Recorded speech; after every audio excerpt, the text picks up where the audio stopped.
Yo, yo, yo. What is up, everybody? Welcome back to another episode of the What Now podcast. We're on our Dolo game today. Me and Zach in the booth. What's up, bro? What it do, boo boo? What's up? Chilling. I'm stoked. We're playing golf this weekend with our boy Colton O'Brien. Yes, sir. Unity Life Chiropractic. It's his birthday.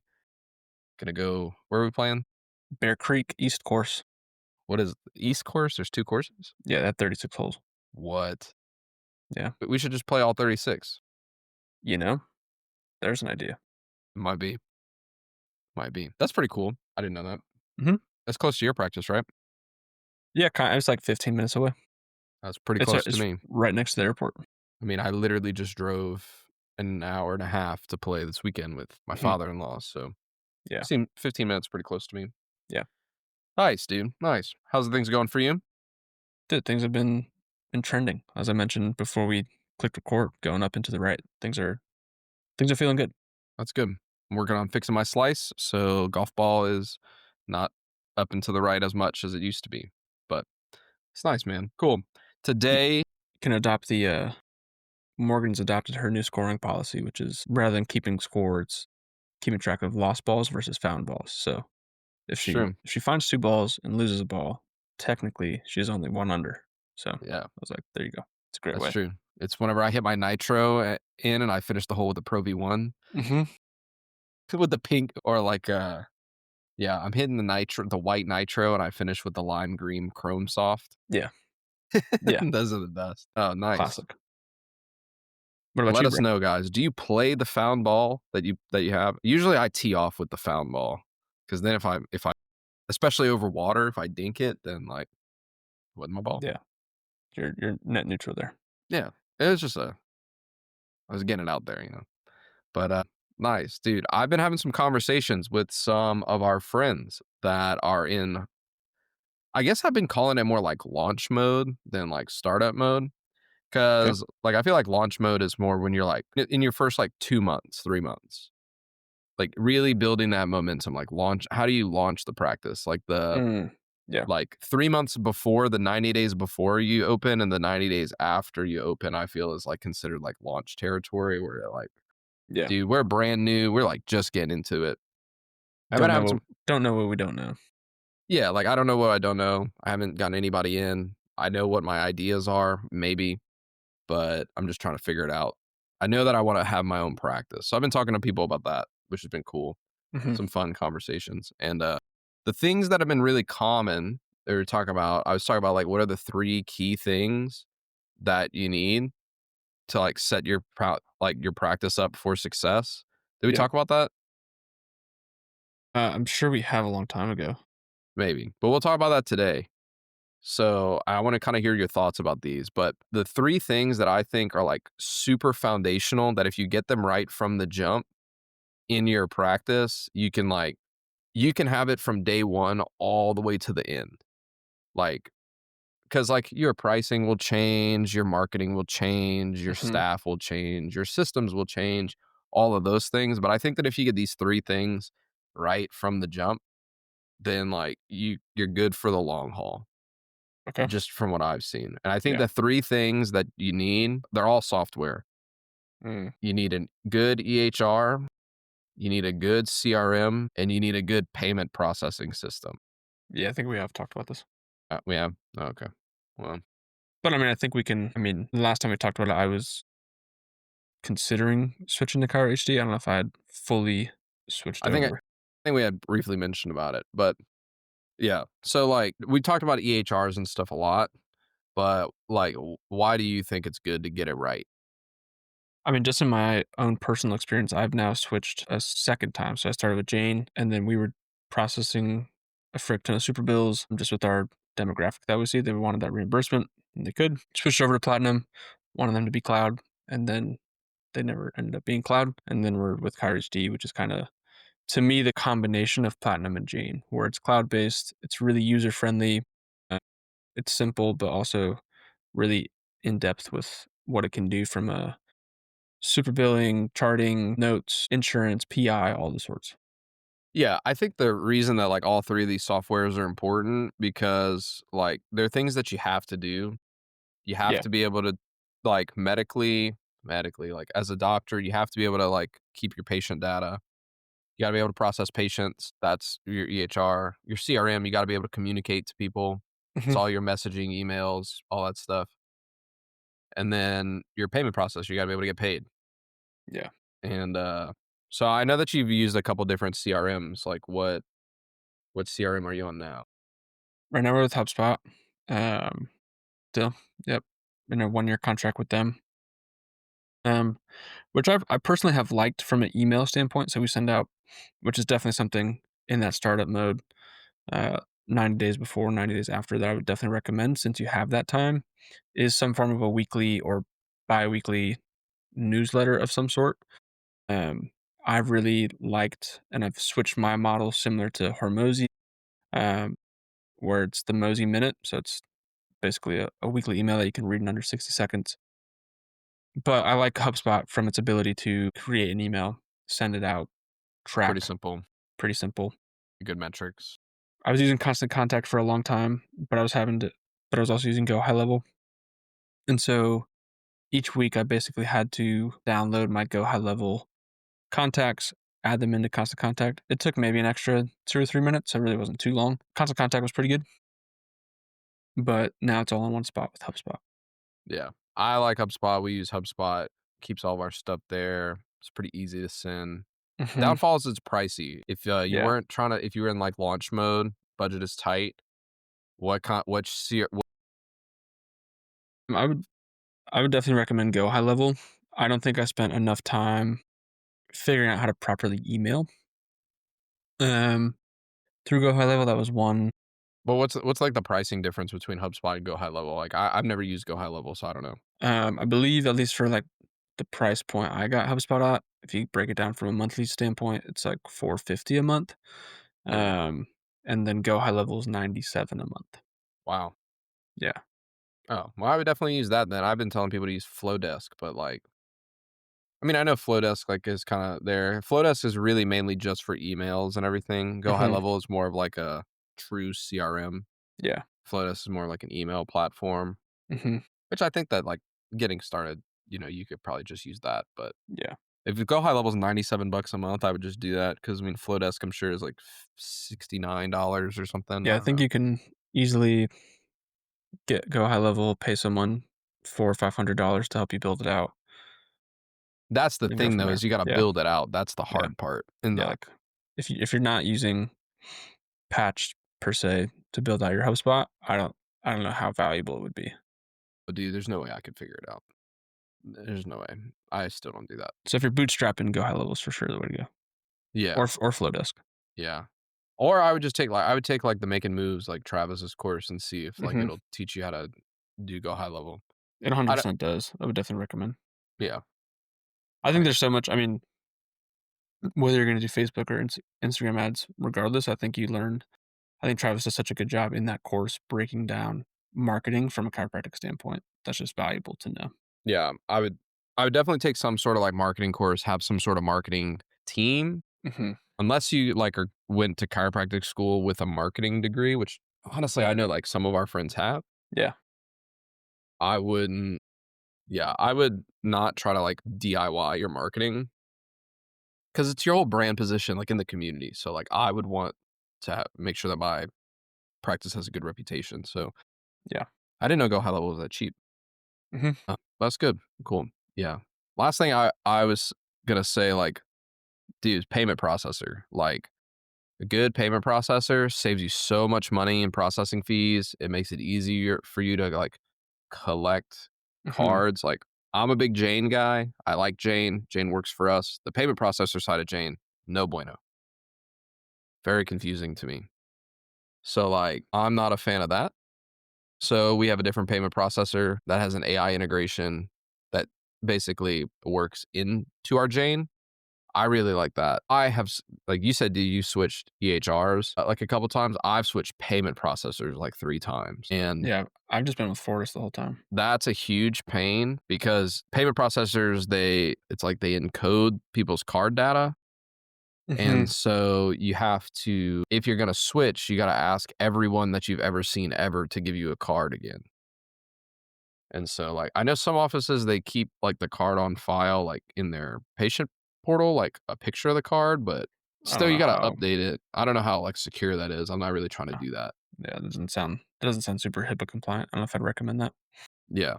I know that some people have said that they've done that. I don't know about No. that. Yeah, so a good payment processor, though, because, like, the thing is, like, you're gonna pay what's called transaction fees, and then you're gonna pay called processing fees. So, transaction Mhm. fee, for every time you run a transaction, it may cost you, like, 10 cents. Dude, I've seen up to, like, 75 cents a transaction, which is, like, crazy That's high. crazy. It means Yeah. that every time that you just run the thing, you owe them a dollar. Yeah. And then you do a percentage. So, like, if, say I'm processing I'd say, like, it's really American common, like, Express. yeah, it's really common, like, 2.5%. Yeah, It's like 2.5 to 3. yeah. So, which means that every time I process $100, I owe them $2.50 plus $75 transaction fee.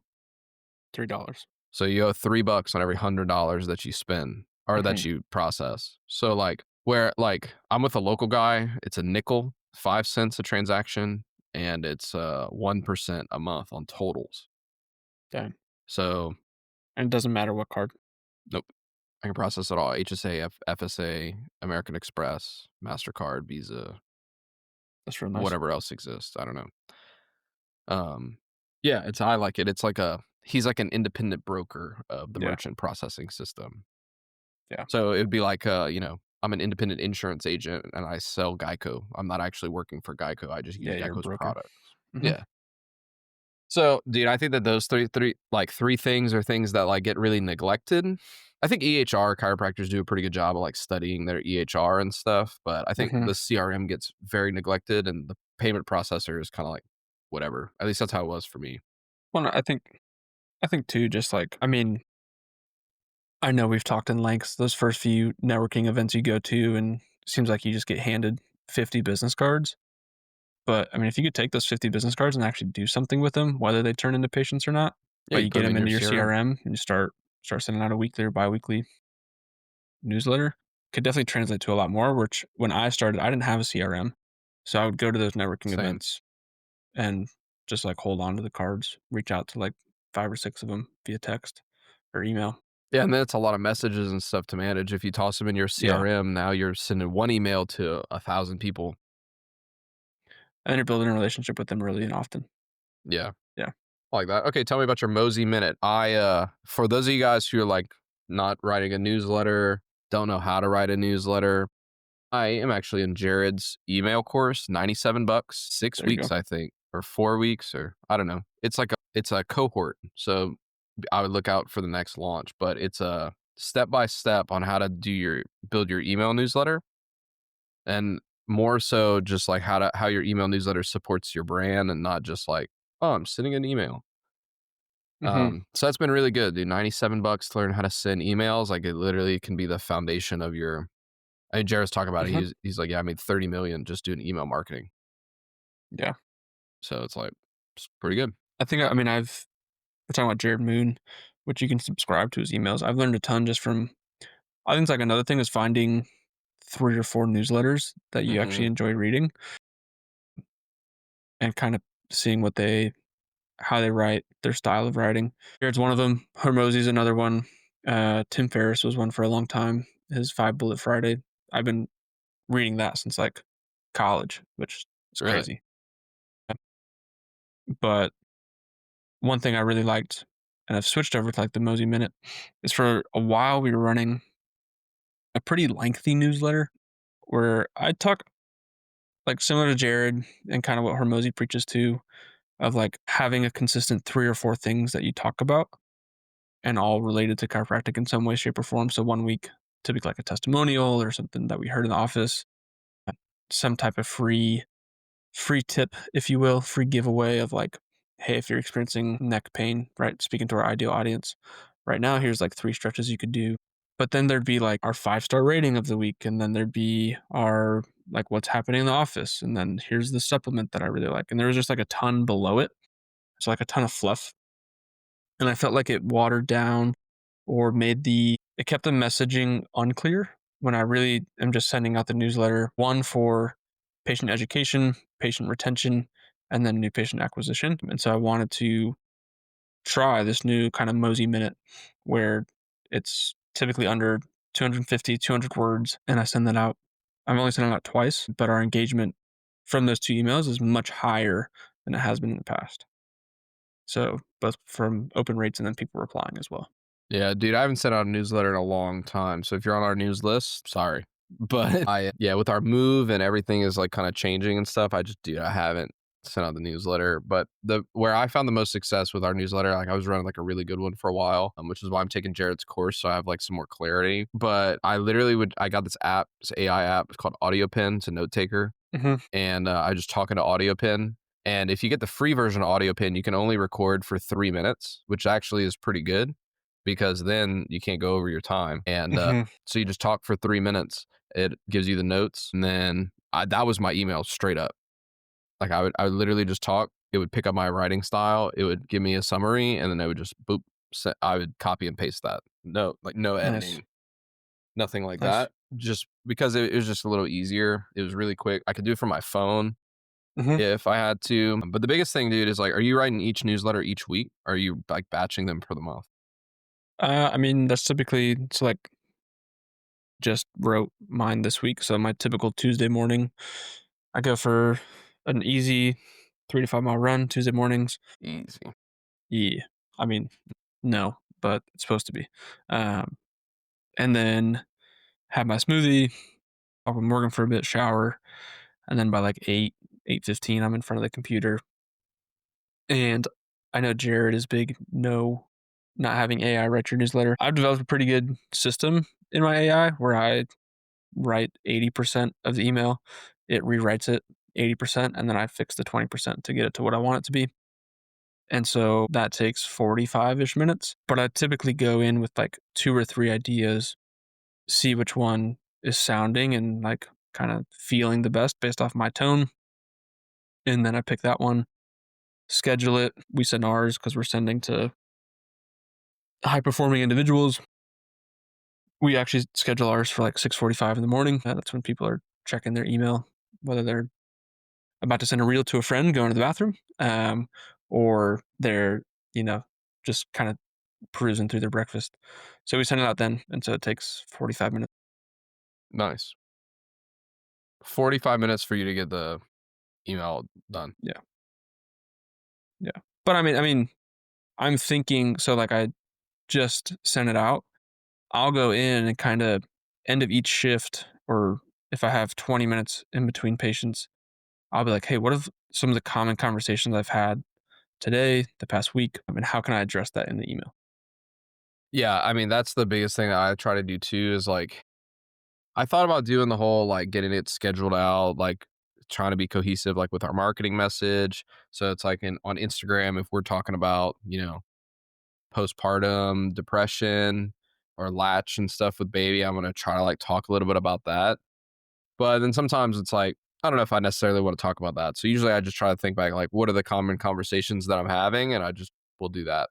Yeah. I mean, like for us this week, I would say in the last three shifts, I've had 5 to 10 people ask me about a pillow, or someone raved about the pillow we recommended. So I was like, all right, I'll just send an email about the pillow. Just drop that. Yeah.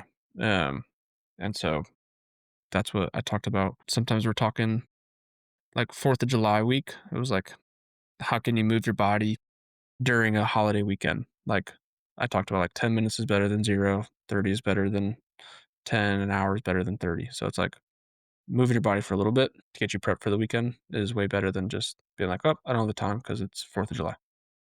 So it's, Yeah. I gotta start sending out the email, man. Like that's like one of the best like things that you can do because you're literally just having one-on-one conversations mhm, at scale with all of the people that are saying, "Hey, I want more of you." yeah, Whereas in like when you're posting on Instagram, like dude, you just get caught in the feed and like same thing yeah, on Facebook and all of this social media stuff. Like you're not necessarily having conversations with every single person, but your email list, like everyone is getting that. yeah, Whereas in like the algorithm will say like you won't get only yeah. 40% of your audience will get that.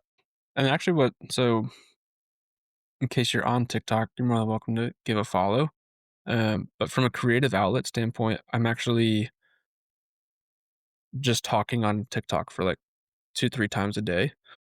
Um, and it's been fun so far. I mean, I'm probably gained like 80 followers in the last 14 days. Um, but I think that's also a great. I know people kind of bash on TikTok, but just from like a personal brand standpoint and a creative outlet, that's something I similar to an email where it's like I'm kind of talking into the camera and it's a little more like one on one versus one on 1,000 Yeah, I've and been just doing going that from a little there. bit more on Instagram, like just recording videos. I don't feel like the Instagram like is like super user. I tried to make one the other day when I was talking about how like, dude, the whole reason I bought a house is to use my smoker.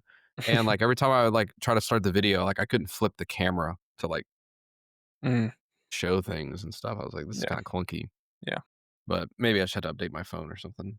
yeah.